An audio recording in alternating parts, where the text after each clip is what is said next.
Jazzcast Pros. Remember, the industry does what the audience is desiring. So they found out that, oh, wow, these folks like a lot of food. So guess what we'll do? We'll supersize it. And of course, we're thinking, wow, that's great. I can spend my money now and look at all the food I can get because we are now accustomed to feeding our bodies these large, large portions. And then we've got this thing called the Impossible Burger.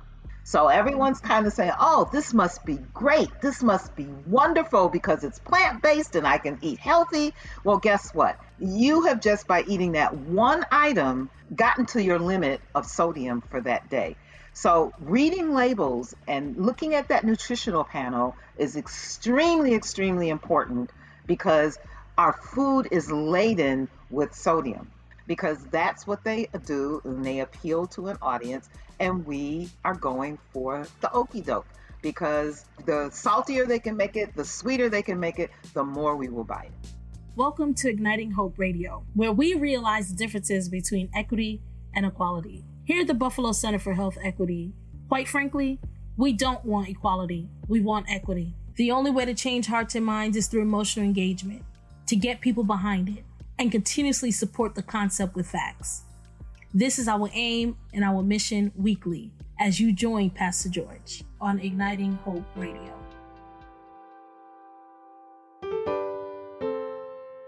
Hello, good morning, good evening, good afternoon, whatever time of the day that you may be tuning in to Igniting Hope Radio. This is your co-host, Kimberly Slugarambe, and we would like to welcome all of our listening audience on Igniting Hope Radio podcast. We have Pastor George with us, and weekly, as you know, we bring you exciting, fresh content and guests as we give you what you need, which is your weekly dose of hope. This episode, we have a very special guest, someone who's no stranger in the food industry, an amazing chef. She goes by the name of Chef Connie Ervin. She also runs an amazing cooking business called Aunt Connie's Edu Kitchen. To some, she's Aunt Connie. To some, she's Connie Ervin. Really talk to the people about healthy cooking, healthy eating, healthy habits, and some projects that you've been working on, most recently with the Buffalo Center for Health Equity. Hello, everyone. This is Aunt Connie. And it's so good to connect with you today. I want to just kind of share with you, why this is so important about, what we eat. And, you've been partnering with us. We've been doing this work around social determinants of health, health equity, and specifically around diabetes. And in this country, 1 out of 10 Americans have diabetes, and 1 out of 5 have diabetes and don't even know it. In the African-American community, African-Americans are like 2 times more likely to die of diabetes, 3.5 times more likely to have renal disease, kidney failure, 2.5 more times to have lose a limb, a toe, a foot, lower leg, all because of diabetes. And diabetes can actually move into heart disease, vision loss, kidney failure. And one of the things that contributes to diabetes and other poor health situations is what we eat. And so, Connie, can you tell us a little bit about how we can use eating as a way to address some of the health challenges we have in our community? Well, I believe that all of the data that you have outlined is directly responsible to the way we eat. We have a history of being led down paths through commercial marketing, etc., of eating items that aren't necessarily good for our body. They taste good in terms of having high sugar levels and high sodium levels. And that's pretty much what manufacturers promote to get us to eat those items. But as we know, long term, they are really a detriment to the health of our community.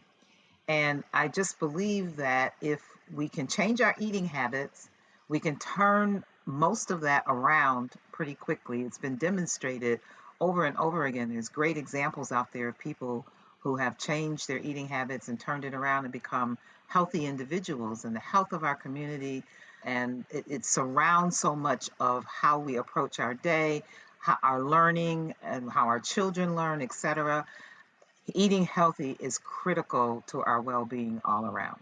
So let's talk about it from a historical context, because as we were, kidnapped and brought into this country and forced to live in just inhumane conditions, but even in the midst of those conditions, even with limited control over the diets that we could have, how through systemic and historical and institutional racism, how has that impacted our past eating habits, and how do they still influence our current eating habits? Well, as you know, we were pretty much given the scraps off the table to eat when we came to this country. However, being as creative of a culture as we are, we were able to develop foods that became the basis and the root of what we could eat to survive. Over time, as we grew to actually enjoy those sort of foods and they became part of our culture, they become deep rooted, but they're not necessarily the most healthiest items that we can eat. And what it has done also is it has limited our ability to be outside of the box, if you will, in our thinking. And one of the things that we've been able to do at Aunt Connie's is take some of those items that are culturally rooted that we enjoy, put a twist on them, and have them become more healthy. And you can still enjoy what you enjoy, but at the same time, have a healthier version of it. Over time, to answer your question, what has happened is the mainstream has taken most of what we like. And I go back to, which I always go back to in my classes, the salt and the sugar. That is what we like. That is what we've been trained essentially by manufacturers. And when they're creating food, new food for us to enjoy or purchase, because after all, the end game for them is to make money, they always focus on the salt and the sugar. Fast foods have become very prevalent in our community. If you'll notice, and we were just talking about this with some friends yesterday, there's very few of these fast food fried chicken type establishments outside of our community. There's very, very few of those. And the reason why is because they know that we are the audience for them and they're going to make them more crispy. The greasier, the better, I guess, because that's what they do and they appeal to an audience. And we are going for, I guess you call it the okie doke, because the saltier they can make it, the sweeter they can make it, the more we will buy it. So when you think about, what we're eating and the amount of salt and the amount of sugar that we put in our food and the impact that has on obesity. So one of the things that a lot of disease is amplified by obesity. So can you tell us a little bit about how not only in what we're eating, but also volume? So for example, going to McDonald's, now they have this thing about supersizing it and all this other stuff. So not only are folks getting maybe food that's not healthy for them, but now they're getting large portions of it. Well, it's very significant because, in fact, one of the things we talk about in our classes are portion control. When you get that full feeling, I know that when people come to some of the catering events that I've done, they'll tell me right off the top, I didn't eat all day long because I'm saving my stomach to get here to eat with this because I know the food's going to be good. Well, you know what? That's absolutely the incorrect thing to do, because filling your stomach in that way, getting that stuffed, that overstuffed feeling, you're actually full about almost 20 to 30 minutes before you get to that feeling. So what we're doing is we're creating a condition inside of our bodies that is training us to want more and more and more. So then what happens is the industry starts, again, remember, the industry pretty much does what the audience is desiring. So they found out through research that, oh, wow, these folks like a lot of food. So guess what we'll do? We'll supersize it. And of course, we're thinking, wow, that's great. I can spend my money now and look at all the food I can get because we are now accustomed to feeding our bodies these large, large portions. Well, your body is not able to handle it. I know I had recently a person in my class tell me that as a result of eating properly, she had lost a few pounds and the aches in her knees had gone away. And guess what? It was because she was carrying too much weight on those legs. So we have to be very, very careful in terms of our portions.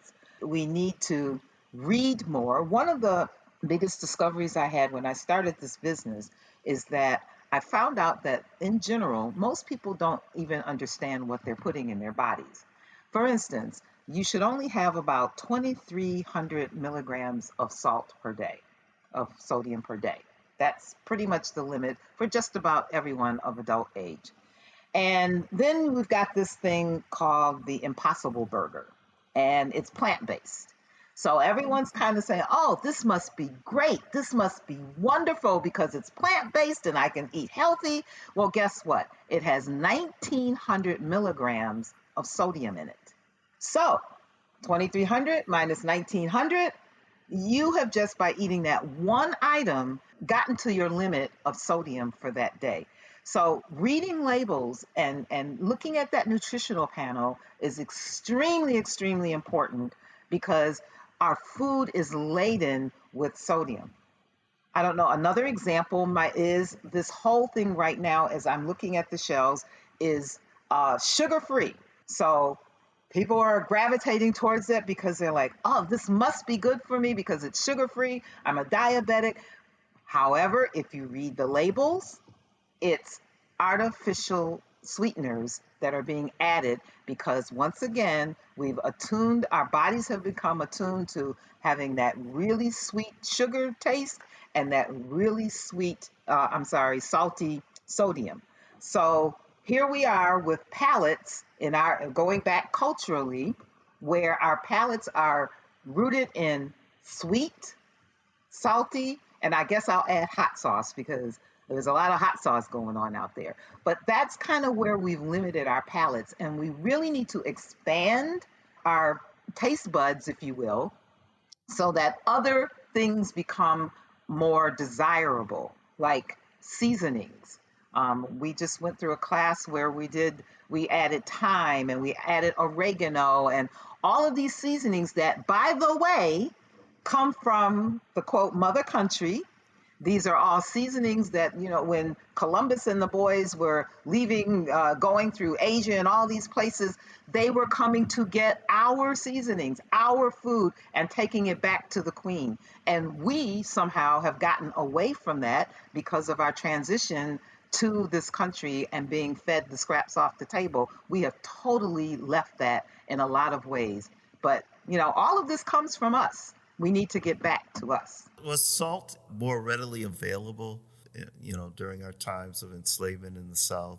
Was that one of the reasons why there's so much salt in the cooking? Was it a function of just availability during those times? Yeah, salt is a preservative, and whenever you preserve like meats and that sort of thing, there was an abundance of it because when you dry, I don't know all the exact terms, but as you can lay it in the sun and dry it, the byproduct becomes salt. So that salt was used to preserve meats, and that's one of the reasons why a lot of our food, particularly in the frozen section, that's why a lot of those foods have salt in them because it's used as a preservative. It's kind of like a hamster wheel. We want things fast. In order to get things fast, we have to preserve them. In order to preserve them, we put salt in them there's other preservatives, but pretty much salt is the one in order to give it longer shelf life so that when it gets from the factory to the shelf to you, I will be able to say that it's good for you. It's still okay for you to eat because it's been preserved this time period for you. And again, as I say, creatively, we took what we had. That is just, I can't emphasize enough our creativity. And what we did was we took what we had and we created what is known as our staple cultural food stuff that we eat today. So let's talk about what we drink. Soda pop. Okay. I always sometimes when I'm Oh in boy. the grocery store and again we're not food shaming anybody. We're not No, judging anybody. no, We just want to give you no, we're not. information. And invariably you see the person with like the case of soda pop, Pepsi, Coke, all those other things. Can you explain to the folks how much damage and how much sugar are in these sodas? Well, that's a good one because, again, I go back to the first premise, the manufacturer. There is actually a war between Coke and Pepsi. I used to be in that industry. And they fight over how much market share can they get. So first off, that's one of, because I could never figure out how is it that you can go to the store and buy 3 and get 4 free? And I'm like, basically, what they're selling you costs pennies, literally pennies. What's in those bottles is very cheap, okay? So you're paying $17 or so, and you're getting eight cases of 6-packs or whatever it is. So again, I go back to reading labels and understanding what's going on. Sugar, the average person should only have 32 grams of sugar per day. 32, okay? If we look at, let's just take one that I know is really popular, Mountain Dew. Mountain Dew, actually, the regular Mountain Dew, one serving size, which now, by the way, one serving size used to be 16 ounces. It is now 20 ounces. So this is how they kind of grab you in the hype, because they charge you a little bit more and they give you, and of course you're saying, oh, for that $1.75, now I can get 20 ounces of soda. This is fabulous. However, when you look at the bottle, there is about 59 grams of sugar in one bottle of Mountain Dew. Dr. Pepper is about 65 grams of sugar. Now, remind you, I just told you 32 grams is what your limit is per day. So if you're drinking 1 or 2 bottles of soda per day, you're already tripling and quadrupling your sugar intake just on soda pop alone. So let's think about let's do a case study here. Okay. So let's say you're an African American male. Yeah, let's put you at about 35. Maybe about 10 to 15 pounds, a little heavier than you ought to be. And so you start your day and you go and instead of eating breakfast at home, because you're busy, you're on your way to work, you stop at a donut place and get a coffee and 2 donuts. What have you done so far? You just blew your sugar right there, because 9 times out of 10, you're going to put 2 packets of sugar in your coffee. You might add a little cream, and then you have your 2 donuts. So you're probably almost at 30 grams of sugar right there. And that's your daily allowance. So then I go through my day, and let's say I have a desk job, so I'm sitting most of my day and stuff. And now it's 12:30 and it's time for lunch. Of course, I didn't bring my lunch. I didn't make my lunch, so I'm gonna go out. And I'll go to a fast food restaurant. And I get a cheeseburger, fries, and a Coke. That's my lunch. Now, what have I done in terms of combining my breakfast to my lunch? Oh, well, your sodium content just went through the roof for sure. And now you've just added on probably another, because those fountain drinks have, and I'm just doing this off the top of my head now, so about a 30, bring it down. I'm going to bring it down to about a 20 ounce. About a 20 ounce fountain drink is going to have at least 25 grams of sugar in it. And then your fries and your cheeseburger, you're probably up around 1,100 milligrams of sodium. So before you even had your dinner, you're already over the limits, right? Over the sugar limit. You're not quite over your sodium limit yet, but you're over your sugar limit, yes. Okay. So then though, but you're gonna try to eat healthy, right? And so right. You have maybe some baked chicken and some rice and stuff. and a vegetable. But because you want the taste to be a little better, you put that hot sauce on that chicken, put a lot on there, and then the rice is a little bland, so you throw a little sugar on that, and of course you gotta add some taste of those vegetables that you're gonna eat. So you slap some butter on them. So how you doing so far? Well, you have not had a healthy day. Let's put it that way. You have not had a healthy day. So in the reverse of that, what I would suggest is that to start off your morning, coffee is fine. Try not to use right now I think it's really popular to use these flavored creamers. Try not to use a flavored creamer. Try to tap down. It's a gradual thing. It's never cold turkey, because if you try to do this cold turkey, you will eventually come back because it hasn't been ingrained as part of your normal.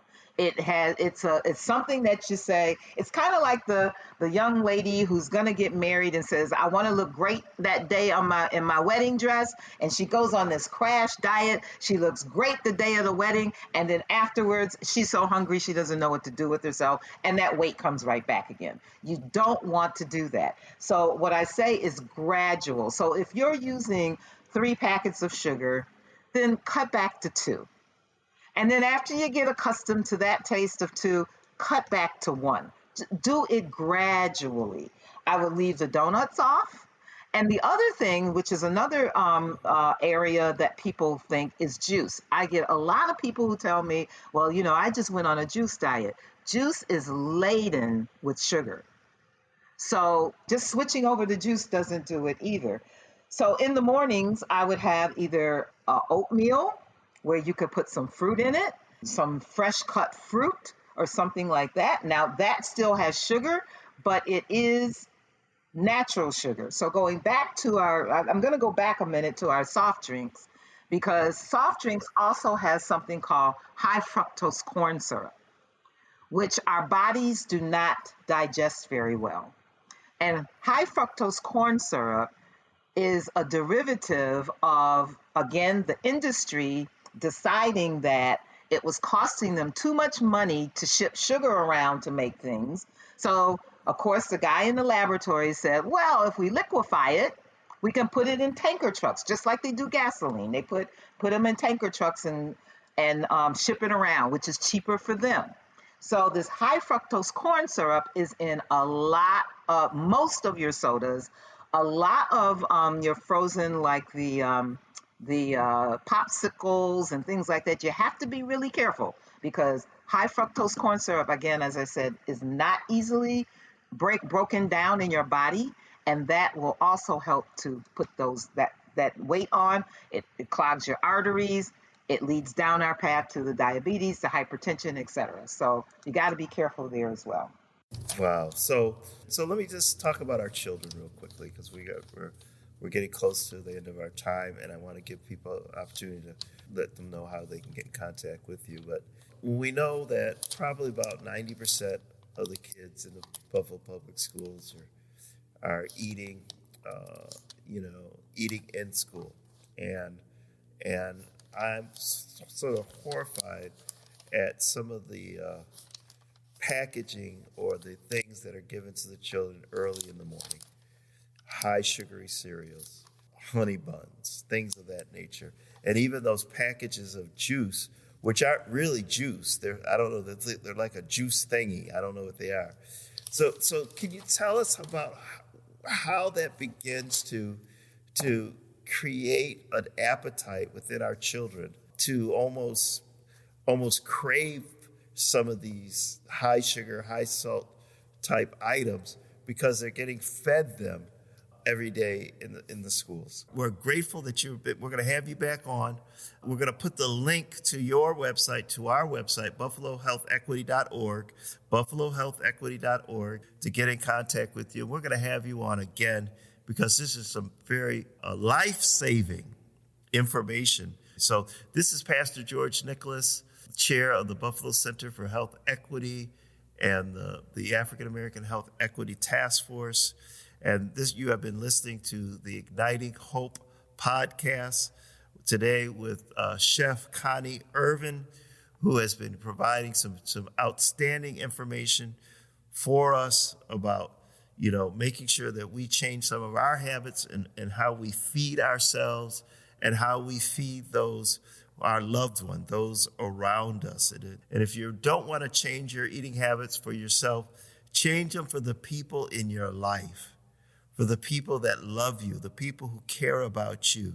But we just want folks to begin to just think and pause for a moment about what this is actually doing to my body, and then get the information about how you can better feed yourself and feed those around you. We're looking forward to our next podcast, and we're going to absolutely have Sister Connie Ervin on with us again, and we're going to talk some more about how we feed ourselves and how food impacts our health. Thank you for spending some time with us today. You're welcome. Well, it's been Igniting Hope Radio. Thank you for tuning in for your weekly dose of hope. And we ask you listeners to please share, like, subscribe, whether it be on Spotify, Apple, whatever your podcast listening platform is. Share it with a friend and tell us what you think. Until next time, stay safe, stay well, and be healthy.